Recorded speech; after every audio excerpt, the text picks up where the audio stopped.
Black Waitress mocked. Until one soldier saw the unit tattoo that changed everything. She was just a waitress to them until a soldier noticed the tattoo on her arm. What happened next? It shut the whole diner down. You won't believe who she really was. Watch till the end, and don't forget to like and subscribe for more stories that'll leave you speechless. The morning rush had barely ended at Maple Junction Diner, a small roadside eatery just off the interstate. Inside, the sweet scent of syrup and coffee lingered in the air. But the mood was anything but warm. Tasha, a black woman in her late 30s, moved swiftly between booths, refilling coffee mugs with a practiced smile. She wore a simple green t-shirt and dark jeans, nothing flashy, but clean and neat. Her hair was tied in a low bun, and on her right arm, just above the elbow, was a large, faded tattoo. Most people never noticed it.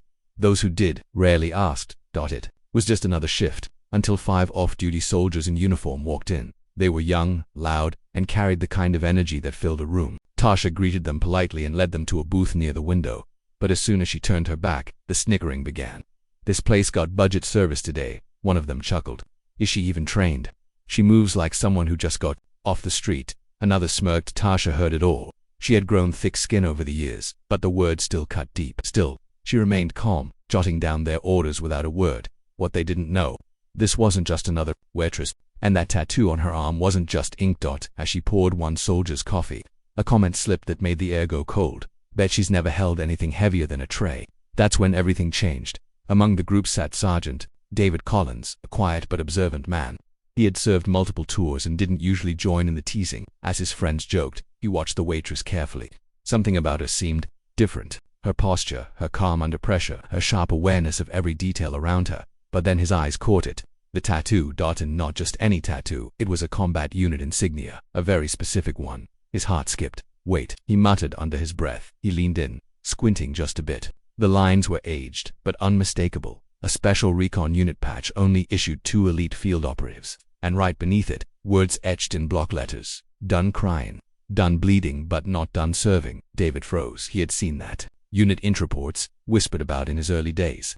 It was rare, extremely selective, and mostly male. Very few women had ever made it through that program, and even fewer made it back. Tasha returned with their food, still composed, still polite. As she placed the plates, David finally spoke. "Ma'am, is that a recon unit tattoo?" The table went silent. His friends turned. Confused. Tasha met his eyes, and for the first time, she smiled. Not a polite service smile, but a knowing, powerful one. "Used to be. Long time ago." David stood up slowly. "You were with the 7. Tasha nodded. And just like that, the dynamic flipped. The room had gone still. The laughter faded. Every soldier at the table looked up at her differently now. Tasha wasn't just some random waitress. She was a ghost from the battlefield, a woman from a unit they'd only heard about in high-level training sessions. David pulled out his phone and tapped into the military archives app they all used. He searched for Echo-7. There she was. Staff Sergeant Tasha M. Brooks. Served 2 tours in Afghanistan, multiple commendations for courage under fire. Led a successful extraction mission that saved 12 soldiers trapped behind enemy lines. They stared at her in disbelief. One of the younger soldiers asked hesitantly, "Why are you here working in a diner?" Tasha didn't flinch. "Not every warrior retires with a parade. Some of us come back with wounds you can't see. I like it here. It's quiet, real." David lowered his head respectfully, but the others looked ashamed. The same guys who had just been mocking her now saw her as someone who had done more in her life than they ever had in theirs. She picked up an empty coffee mug and said softly, "Service doesn't stop with the uniform. I serve now in a different way." Word of what happened in the diner spread fast. By the end of the day, a local military Facebook group had posted about the veteran waitress at Maple Junction. The post went viral within hours. By the next morning, active duty and retired soldiers began showing up just to shake Tasha's hand. Some brought flowers. Others just left handwritten notes. The owner of the diner, an older man named Greg, watched in awe as the small, quiet woman he had hired 6 months ago was being saluted by Marines, Army Rangers, and even a former general. Tasha remained humble through it all, but everything changed for the soldiers who mocked her. They returned 2 days later, this time, not for breakfast but to apologize. One of them, the loudest from before, stood in front of her visibly nervous. "Ma'am, I'm sorry for what I said. We didn't know. That was wrong of us." Tasha nodded, firm but kind. "Respect isn't something you give only when someone earns it with stripes. You give it because it's right.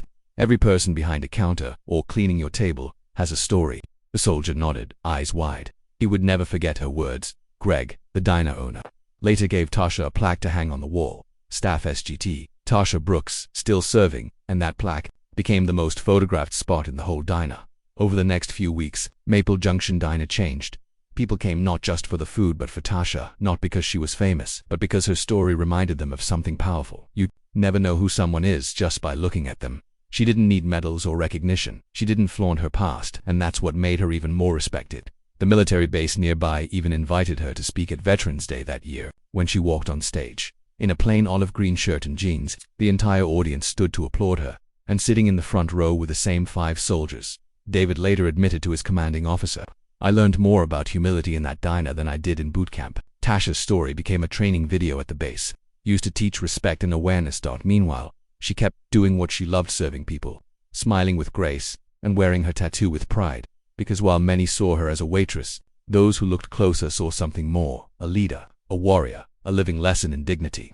The strongest people don't always wear uniforms, they wear scars, humility, and a quiet kind of power that shakes the room.